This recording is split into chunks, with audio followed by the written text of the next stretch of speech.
ఉన్న నీళ్ళని అవతలకి తీసుకొని పోతుంటే గతంలో కేసీఆర్ మాట్లాడిండు, చంద్రబాబును పిలిచి దావత్ ఇచ్చిండు, జగన్ను పిలిచి దావత్ ఇచ్చిండు, రాయలసీమ రత్నావల్లసీమ చేస్తానని మా మీద నెపము.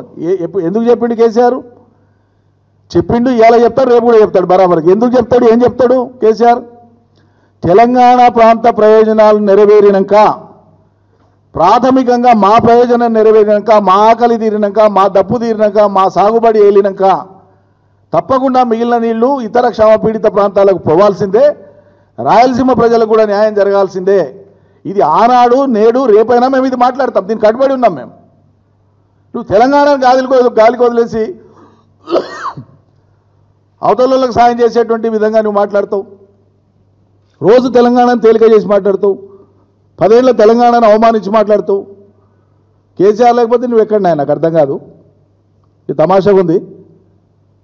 తెలంగాణనే లేకపోతే నువ్వు తెలంగాణ ముఖ్యమంత్రి ఎట్లయితావు? తెల్లారితే పొద్దుముక్తే కేసీఆర్ను తిట్టడమేనా పనికి మాలిన భాషతోనా? అది కూడా వయస్సు, అనుభవం, దక్షత ఇవేవి పరిగణలోకి రావు. అంత హేళన చేసి అంత కడుపులో తీవ్రమైన విషయంతో మాట్లాడితే కానీ నీకు అది తృప్తి జరగదా?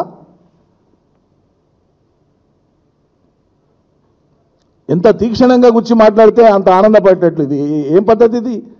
ఇదో రకమైన మానసిక రుగ్మతనే అనిపిస్తుంది, నాకు అర్థం కాదు.